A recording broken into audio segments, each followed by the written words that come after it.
I'm the farmer. And I'm the Belle. And this is Saving Santaland.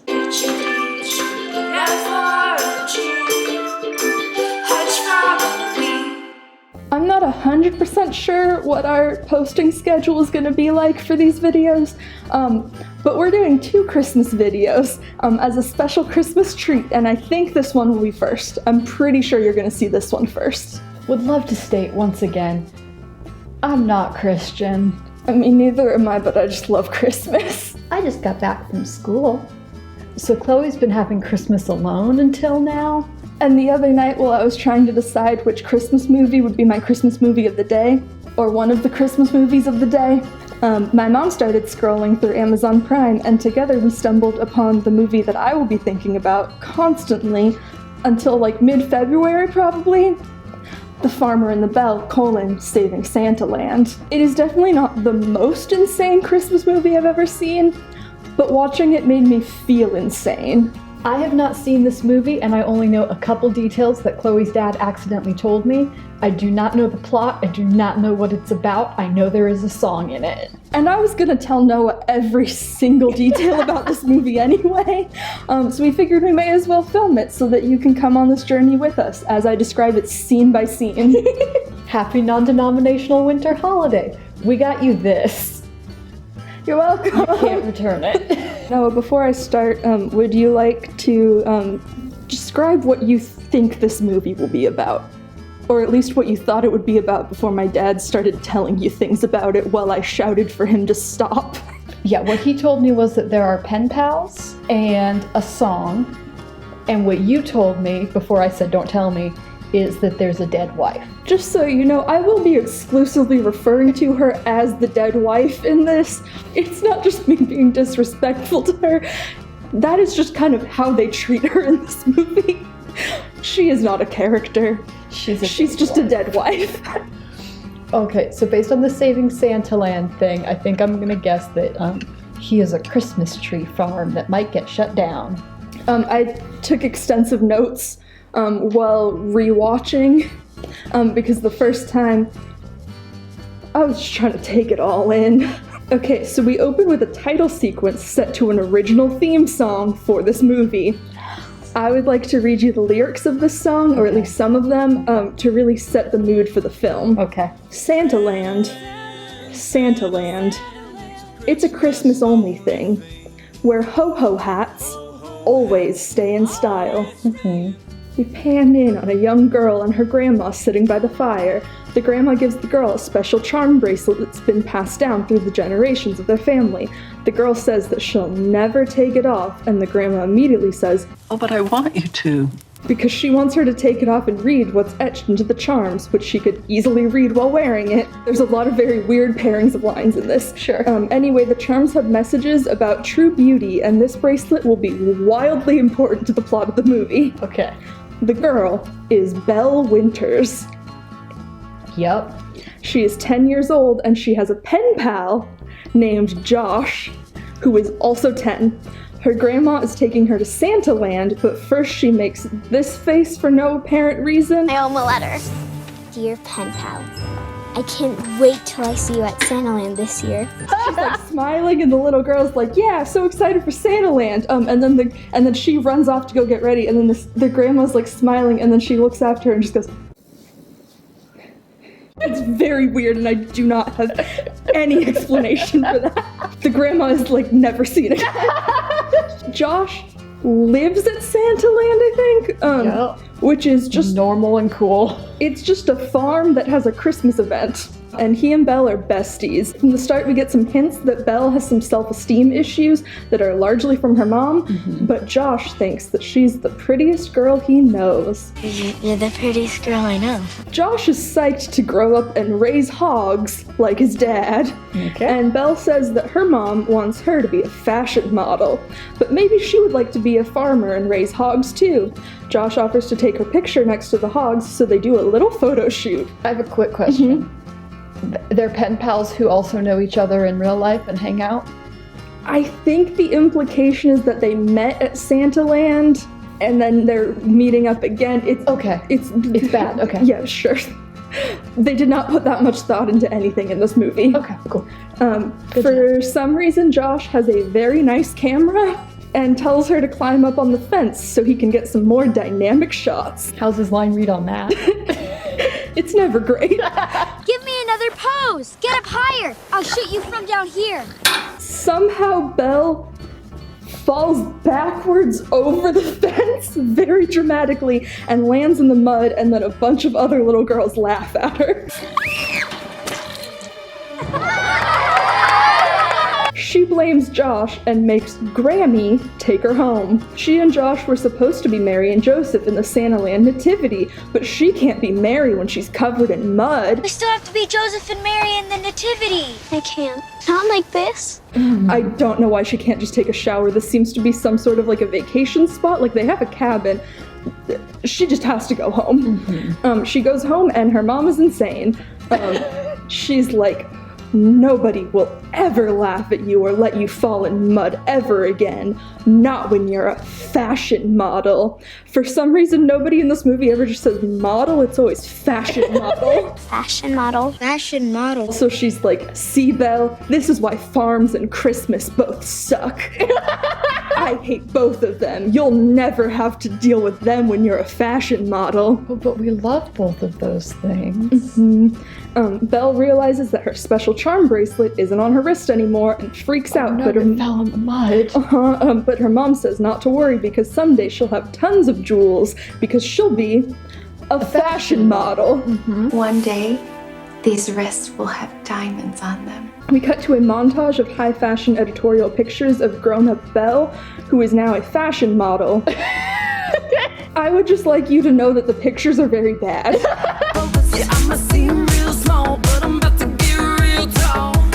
At some point during the movie, I started looking into the actors and found out that the actress, Jen Gotzon, was a model from about 2014 to 2018. Well, what kind of model? A fashion model. And these are real photos from her portfolio. No! I cannot stress enough that she is a beautiful woman. Half of these photos look like they were taken on America's Next Top Model. I was gonna say somebody call Tyra. Belle is getting ready for a photo shoot and is worried that she's starting to look too old for a fashion model, which, to be fair, she does. I'm not getting too old for this, right? Like, it's incredibly ageist and gross that models can't really work past their mid-20s, and I think women should be allowed to age and show their age, but that is the reality of our current society. We learned that it has been 25 years since the start of the movie, which would make Belle Winters 35. That would already be pretty old for a fashion model. Except that Jen Gotzon is 42 years old. Good for her. The fact that she's playing 7 years younger than her age does make her feel older. So the age thing in general here is very weird. I mean, a little bit good for her if she was modeling up till 2018. Yeah, I am not putting any judgment on the age of this woman. It's weird that they included, like, so much about age here. Another weird thing, the man doing her makeup for this shoot is called Brother Jean, the founder of Jubilee Cosmetics, a brand which Belle is the spokeswoman of. Okay. Playing the character Brother Jean is Brother Jean, the founder of Jubilee Cosmetics, a brand which Jen Gotzon was the spokeswoman of. That rocks! For some reason, he is in this movie. Also, she exclusively speaks to him in English, and he exclusively speaks to her in Mandarin. He's from China, I know that, so I'm assuming he's speaking Mandarin. It is unclear if either of them ever know what the other is saying. Whenever one of them talks, the other always just kind of goes, 我也很开心能够为你服务。 Okay. So anyway, she does a commercial shoot. She has lines, so I'm assuming it's a commercial, where she and a horse are wearing matching pink onesies and standing in the middle of a busy street in New York. And she has to pretend to be in love with the horse, I guess. I love finding love. Real love. And then the horse pees on her. Through the onesie? Yes, and for some reason the director loves it. Every single other person watching this shoot is like, oh no, this is gross, oh we should stop. And the director's like, no, this is the shot. Oh, that's brilliant! I have no idea what this shoot is for. I don't know what this is advertising. Belle is upset because this brought up memories of her traumatic past with farm animals that she had to become a fashion model to cope with. And then to just really make this the worst day of her life, a billboard thing on the street announces that her fiance has left her for another woman or cheated on her. A billboard says this? It's one of the moving ones in New York. Times Square. In Times Square. Thank you. Looks like Rico's been having too much fun in the sun without you. I don't know what the situation there is because this is literally the only time we see or hear anything about her fiance. She goes home and cries watching a home video of her dad, who is presumably dead, and then her agent calls again and tells her that the only new offer she has is for adult diapers. Adult diapers. Because she is so elderly and hag-like that she cannot be a fashion model anymore. I thought you told me that I wasn't aging out. I lied. This really feels like in 30 Rock when Jenna became the spokeswoman of the stair lift thing. Again, the age stuff is very weird in this movie. Her assistant tells her that beauty is what's on the inside, and Belle goes, "Hey, wait a second. I've heard that phrase before. On my bracelet." That was on a bracelet that I lost. So she decides that that's a sign, and the only way for her to feel beautiful ever again is to go back to Santaland in Georgia to look for the bracelet that she lost 25 years ago in a pig pen. Yeah, that a hog for sure ate. Because maybe it's still there. She goes back in possibly the ugliest vest I have ever seen, paired with a yellow turtleneck and a glittery skirt and then a green silk kimono thing. It's Georgia. She's a fashion model. We get some more exposition from her that Josh stopped writing to her, and nobody knows what Santaland is, but somehow she ends up there anyway. It's nighttime, and a bunch of people are sitting around a fire making wreaths, and then we get some more exposition. Perfect. They've been putting on Santaland for 87 years, but it's not making enough profits to support them running the farm and Santaland, so this could be the last year they do it. I thought it was always Santaland. Santaland, it's a Christmas-only thing. Oh, okay. Ho-ho hats are just also always in style there. Belle walks up and tells them she's looking for her bracelet, and they are very mean to her. You look like a Christmas tree ornament. You don't look like a model. You look regular. They ask her where she's sleeping tonight, and she says she did not think about that. One of the men says that she can stay there on the farm. This is Josh Carpenter, her old pen pal. He is also supposed to be 35. He also does not look 35. Josh, is that you? Yep. The actor is Jim E. Chandler, and as far as I can tell, he has never once specified his age. But he looks like he's in his mid-40s at the youngest. How old would you say the guy that plays Josh looks? Oh god, he's like 52 at least. Another weird detail, she mentions on the way to the farm on the phone that he never told her his last name, so she couldn't look him up to see where Santaland was. But then in the next scene at the farm, she calls him Joshua Carpenter, so she clearly knows his full name. If Josh, my pen pal, didn't stop writing me, we would at least have his last name, and then we could search for that. Joshua Carpenter! One of many just weird details. She goes to bed, and in the morning we meet Josh's daughter Adele, who waltzes into Belle's bedroom to use her special tent that's set up in there that she goes into to talk to her dead mother on a pink plastic phone. Hi, Mommy. I just wanted to call to say I miss you and I love you. This kid rocks. She is also Jim Chandler's niece, and sometimes nepotism is good because she carries the entire movie. She's very cute, and for a child actor, her performance is really good. I think She's 20 years old. She's playing an 8-year-old. I think she was like about 7 when it was being filmed. Okay. She's baby. All of her line reads are really good. She looks like one to me. Speaking of the actors and their relations to each other, this feels like a good time to mention that the stars of this film, Jim E. Chandler and Jen Gotzon, or should I say, Jen Gotzon Chandler, have been married since 2017 and have said that this movie is partially based off of their real lives. Yes. Also, as private as Jim E. Chandler likes to be about his age, he is not at all private about his height, which is 6'3", or his views on vaccination, which are bad. I did find his Twitter, and it is entirely retweets about how vaccination and masks are stupid and how he thinks our former president was a real cool guy.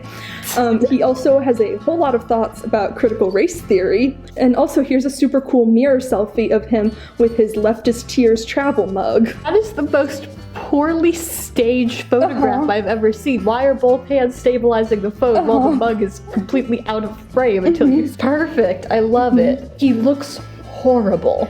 So yeah, just a cool, chill, very hip 35-year-old guy.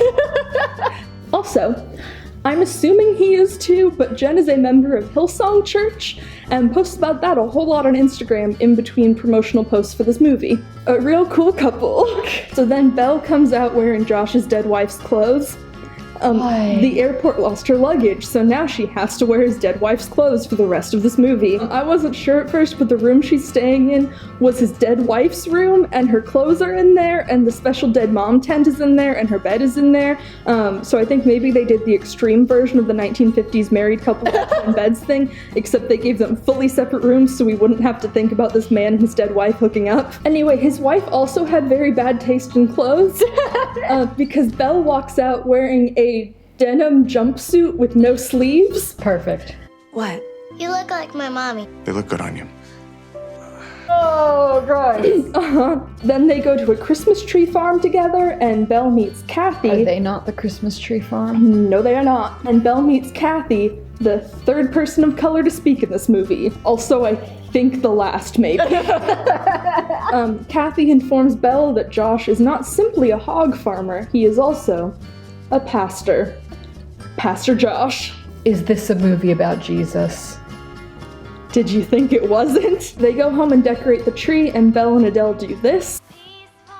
Okay, being beautiful is about more than just that, Adele. Oh, like fashion models. Yeah, they do fashion model poses. Belle has not decorated a Christmas tree in the past 25 years because her mom taught her that Christmas isn't important. We get some more very on-the-nose music. And the Christmas tree. Josh takes Belle to look through the boxes of his dead mom's stuff for a change. His dead mom. So that she can look for her bracelet. And his mom seemingly owned nothing but Christmas decorations because that is all that is in this attic loft thing. All my mom's stuff is here. You. Yeah, I also own only Christmas decorations. Belle asks why he stopped writing, and he says no, she stopped writing. They agree to disagree, but that'll come up again later. And then we get one of my favorite things in any low-budget movie, which is another original song that is so incredibly specific to their situation, and this one is called Pen Pals. Yes! The lyrics are as follows. Okay. Pen pals. Pen pals forever. Pen pals. Keep friends connected together. Best way to stay in touch. A good way to show your love. There's nothing sweet, nothing better than being pen pals. Pen pals forever. And then we get a hilarious scene of Belle doing farm chores and mostly just screaming at chickens and cows and goats. And then she sees Josh carrying buckets of slop in slow motion and falls in love with him, I guess. Can't not fuck him. This is also a great scene for Adele, who got to improvise some of her lines, such as, "Oh, it's pig slop," and "It's super squishy." Slap! It's super squishy. Where is her Oscar? While looking for her bracelet some more, Belle finds a box of pen pal letters that Josh sent her that were marked return to sender, and she realizes that Josh was telling the truth and he did keep writing to her, but her mom, who hates Christmas and farms, kept them from her Also and sent them back. Okay. There's a scene where Grandpappy hands down the family lighter to Josh so that he can welcome the spirit of Christmas, and then kisses him tenderly on the forehead while everybody cries. I love you, son. Then they all say Merry Christmas, and for some reason Kathy is just also there, and she just gives them this look. Merry Christmas. Merry Christmas.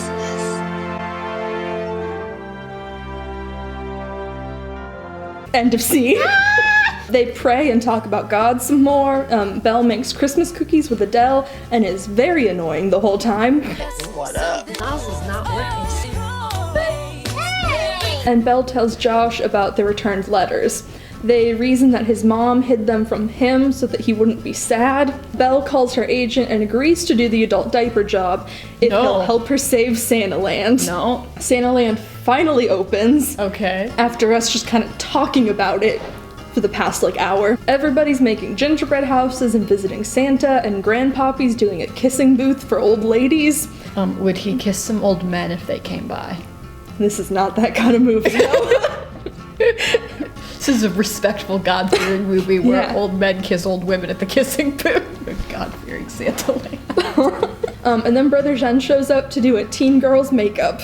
This is amazing. The guy who did the opening song and the penpal song, Justin Peters, who is a Christian musician, shows up to sing his Santaland song again. Santaland, Santaland. Belle enters the Santaland games to prove that she's super chill and fun now, and does a bunch of Christmas stuff. And then she has to wrestle a pig into a Santa hat because she has overcome her pig-based PTSD, and she wins the competition. Then some more Christian country singers show up as favors for Belle, and Brother Jean is still doing the same girl's makeup. It has been almost 10 minutes of movie time, which I would assume was at least an hour of real time, because they went through a whole thing of games and sets of music. All he has done is given her blue eyeshadow. Yes! For Christmas? Yep. Oh my god. They have a line of girls waiting, and he is still on one girl after at least an hour. Josh asks Belle to the Christmas dance, and she wears this dress. I think is a massive understatement. You're the prettiest girl I know. Which presumably also belonged to his dead wife. This feels very Edward Cullen, you look utterly indecent in that floor-length khaki skirt. They have a romantic moment and it starts to snow and he says this. Then I'm also a man. And then to prove how much of a man he is, he gives her a little forehead kiss exactly like the one his dad gave him a few scenes ago.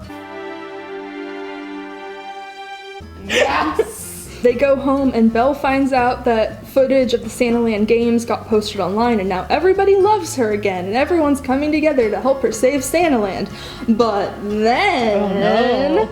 Belle finds something in Josh's dead wife's room. There's a gift that he gave her with a note he wrote with it. Belle sees this and goes, "Don't mind if I do." Okay. And reads the note this man wrote to his dead wife. And looks in the box to find... Oh, the bracelet. The bracelet!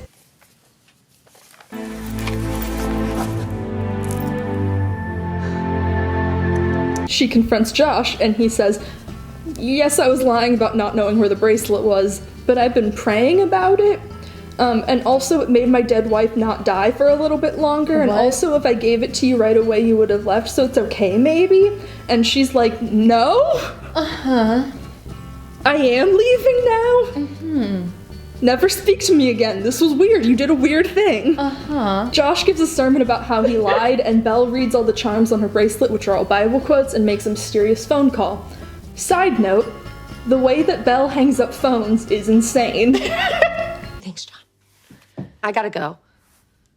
Bye. She does not. Yeah, the way she hangs up phones is insane. Adele and Kathy show up to tell her that they're short a donkey for the nativity, and only a fashion model like Belle could possibly fill in.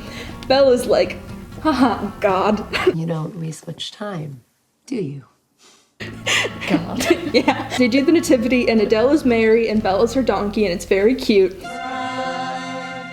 Josh sees her and is like, wow, she does care. She was caring the whole time. He was being weird. Yeah, he was being weird. And then a guy comes up and tells him that Belle bought the Christmas tree farm in his name, which I guess he wanted. When they were there, he mentioned in passing, like, haha, this is a pretty good business. Maybe I should plant some Christmas trees next year. And it sounded very joking. Josh. Maybe you should at Santaland. Yeah, so I guess that means he wants a Christmas tree farm. She decided that. Very 50 Shades of Grey. It's like, that's a nice house. Gotta buy it. This will make her love me. Belle leaves in her limo with another on-the-nose song. I'm out of this town. I'm never, ever, ever coming And then somebody walks up to the limo, and because I was not fully paying attention to this part of the movie, and I'm very bad at faces and I have very bad eyesight, for like half a second I thought, oh, is there a second black person in this movie? No, it's just Kathy in a hat. It's just Kathy in a hat. Is it a good hat? It's fine. It's just like a little church hat, like, sure. Poor Kathy. It's just Kathy in a hat. She was not important enough in this movie for me to have really made a note of her. She's just kind of there sometimes. Okay. They didn't give her that much to do. Every person of color in this movie could be playing the same character. They are all just there to be like, hey, Belle and Josh, maybe you should kiss under the Christmas tree. Okay, bye, I love God. Kathy gives Belle a mysterious notebook. Josh and Adele run up, but it's too late. Kathy tells Josh that if he wants Belle, he has to tell her. And Adele gives this sick burn. Do you want a puppy? I don't know what to say about this interaction, it just makes me scream. I have a good therapist. You better think carefully before you say anything else. How dare you call me crazy? I'm a good Christian woman. I've never met a gay person. The notebook Kathy gave her is the diary of Josh's dead wife. I assumed. Who wrote about how the bracelet helped her, and Belle realizes that she's fine with Josh giving her bracelet to his dead wife and then lying about it. Mostly I was distracted by the fact that in the clip of his dead wife writing her diary, she is fully wearing the clothes that we saw Belle wearing before. Well, and they only bought one outfit. She is wearing a shirt that Belle was wearing before, and then the robe that Belle has been wearing around. I already knew that they were his dead wife's clothes, but it feels so much weirder to actually see his dead wife wearing them. That I'll be gone soon. I really don't know. Belle turns the limo around, and as a cute, quirky surprise, she lets Josh and Adele find her in the special dead mom tent, talking on the phone with Josh's dead wife and calling him stupid. Josh is wonderful. Sometimes he's not so smart, though. Shh, can't you see him on the phone? Hey, dead wife, you had a stupid husband. And now he's gonna be my stupid husband. Talk bestie. Yeah, good talk bestie. Josh tells Belle that she saved Santaland because she's beautiful. And they share a chaste, closed-mouth Christmas kiss. And then the credits roll, and we see footage of their real-life wedding, which features a weird amount of this movie's cast, including Brother Jen. I think I saw you in a dream, a fairy tale only. And that's the end of The Farmer and the Belle. Oh, that's Saving Santaland. It's not good. But don't worry. Oh no. They'll be back. Oh no. In Farmer and the Belle, the sequel.